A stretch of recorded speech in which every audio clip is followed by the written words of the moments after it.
Hello everyone, crazy lifestyle स्टाईलमध्ये परत एकदा तुमचं नव्याने स्वागत आहे. आजची सकाळ खूपच वेगळी होती कारण मस्तपैकी तयारी वगैरे करून चतुर्थी होती तर आवरून गणपतीच्या मंदिरात गेलेलो. आम्ही गणपतीचं दर्शन वगैरे घेतलं आणि तिथून मला बाहेर जायचं होतं मैत्रिणींसोबत. मस्तपैकी आम्ही तिघीजणी निघालेलो बाहेर कारण आज आमच्या जवळच्या मैत्रिणींचं बेबी शॉवर होतं म्हणून आणि खूप भूक लागलेली आम्हाला जाता जाता गाडीवरनं. तर मग म्हटलं की चला आपण मिसळ खाऊया.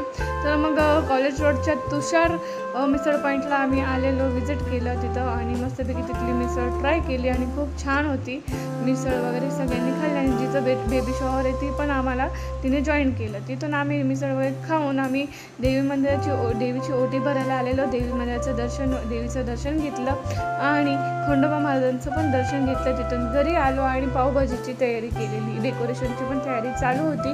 मस्तपैकी पावभाजी वगैरे बनवत होतो आणि डेकोरेशन पण झालेलं आणि फायनली मी बेबी शॉवरचा मेकअप आणि मेहंदी वगैरे मी काढलेली आणि बेबी शॉवरचा कार्यक्रम चालू झालेला आणि खूप छान मेकअप झालेला. मला खूप आवडला कसा झालेला मेकअप, मला नक्की कमेंट करून सांगा. आणि ओटी वगैरे भरली, मी हळदी कुंकू वगैरे लावून ओटी भरून घेतली तिची बेबी शॉवरची. आणि आहे ना ते गेस्ट पेढा का लाडू का जिलेबी ते चालू होतं. मग टाकलेलं आणि ऐश्वर्याने ते पलटी घातलेलं आणि मस्त ते चॉईस वगैरे केलेलं आणि म्हटलं की भूक लागली आणि मस्तपैकी जेवण केलं. पावभाजी खाल्लेली, खूप छान टेस्ट झालेली. तिथून मग खूप घरी लेट होत होता, मग आम्ही घरी आलो. भेटूया नेक्स्ट ब्लॉगमध्ये. ब्लॉग आवडला असेल नक्की लाईक, कमेंट, शेअर, सबस्क्राईब करायला विसरू नका. Bye bye.